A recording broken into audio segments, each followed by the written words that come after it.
Hello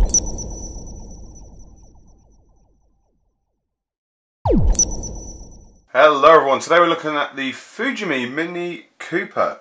Now if you've been a long-term subscriber you will have seen that I've done the John Cooper Works edition.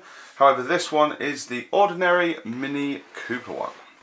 So let's take a look at what is in the box. Now it's effectively exactly the same as the John Cooper Works kit, but without the body parts, but I will show you exactly what comes in. Here is the body, of course. Doesn't need an awful lot of cleanup actually. There we go. I did actually build the John Cooper Works one, but completely messed it up. So another one's on its way in the post. But yeah, it's a very, very nice kit. Nicely moulded as well. Wheels are very detailed as well. Tyres are slightly on the balloon side.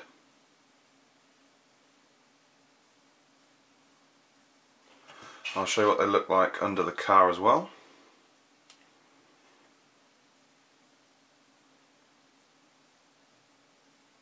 There you go. Not too bad. Could do with slightly lower profile tyres, but you know, apart from that, that's pretty good. Now, decals. The only ones you get in here are, of course, the Mini 1 and Mini Cooper plates. You also get the option of a completely, well, almost blank JDM plate. You also get the Mini 1's number 9 coming in for the I've totally lost what I was going to say. The centre caps of the wheels. Dials as well. You've also got the sat-nav version as well. And you also have the stripes for the bonnet as well. And various other little mini bits as well. You know, mini badges for you to put on as you wish. Now, glass parts.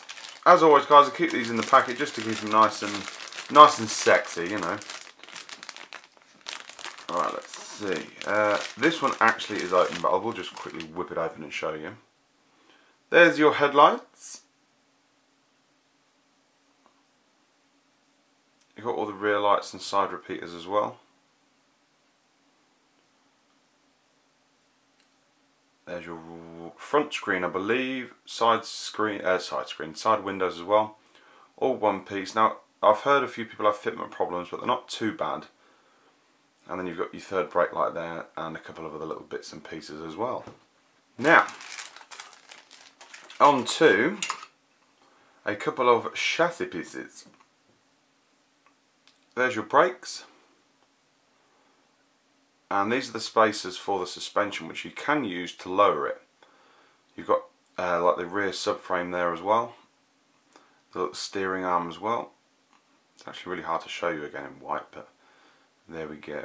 And then you've got your spare wheel, which you have to of course attach because on the Cooper S kits you've got the centre exit exhaust, and there's your standard exhaust on there. Now, body parts. This is where it differs. You've of course got the little side vent things as well. The fuel cap, I believe. Yep. Yes, fuel cap. Sorry. And then you've got the front bumpers as well. And the fitment on those is great, by the way, as is the side skirts. For a Fujimi kit, this is pretty good in terms of fitment wise and body, etc. You can actually fit 19-inch wheels on the Mini without lowering it, but you do need to cut out the wheel arches.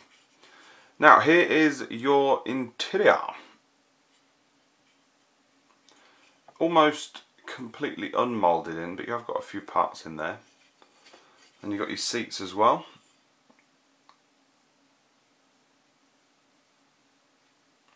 And at the back they will need a bit of tidying up, you know, a bit of plastic card. And you've of course got the separate door card as well, which are very nicely detailed. And what do we have here? Right, dashboard comes in two pieces. It can be a bit tricky to glue in, but that may have been the excess paint that I used early last year when I did it, but many lessons have been learnt, of course. Wipers, and then you've got the optional pedals to make it manual or automatic. You've got the dual dials there if you want to put the sat nav in the centre, and then you've got two different gear shifters, of course. Steering column and rear view mirror. And then there's the top of the dash and the various different plates you can use there. And on to the actual chassis. There is the front subframe, and you've got the suspension parts there. Again, it all does go together very nicely. Chassis is quite nice, a couple of moulded in bits, but apart from that, it's a pretty decent kit, really. There you go. Now on to your final couple of sprues. This you get with every mini kit, I presume, because it came with the Cooper S one as well. You've got the different exhaust options there.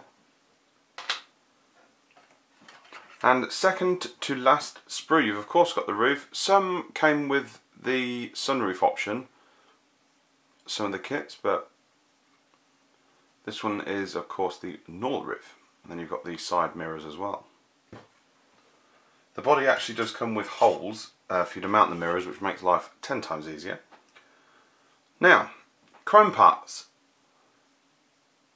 You've got two different options of the headlights, whether they're xenon or not. That goes with the clear parts as well in regards to the headlight washers as well. That's the rear part for the boot. You've also got the mirrors as well, which is nice, and then the grills as well. Rear light backings and door handles. And then you've got the main front grille there, and various little parts for the bumpers, I believe. Yes, for the bumpers. And instructions, there is a link in the description, guys. So yeah, let me know what you think. When I built the JCW version, to be perfectly honest, it went together pretty well. A couple of tiny little things that, to be honest, I can't actually remember, so they can't be that bad. That just needed, a little bit of changing about. But apart from that, I'm going to give the kit a 10 out of 10. I mean, like I've said, you're never going to get a perfect kit, ever. But this one is pretty much up there. If you like the new shape minis, I definitely recommend getting a Fujimi one over the Revell one. I have built a Revell one years and years and years ago and didn't really like it whatsoever. But anyway, yeah, let me know what you think, guys. If you've built one, drop me a comment. Don't forget to like and subscribe. And coming up next, we have the Fujimi Skyline Coupe 350 GT. Link at the bottom of the screen for you now. And I will see you there. Take it easy. Bye bye.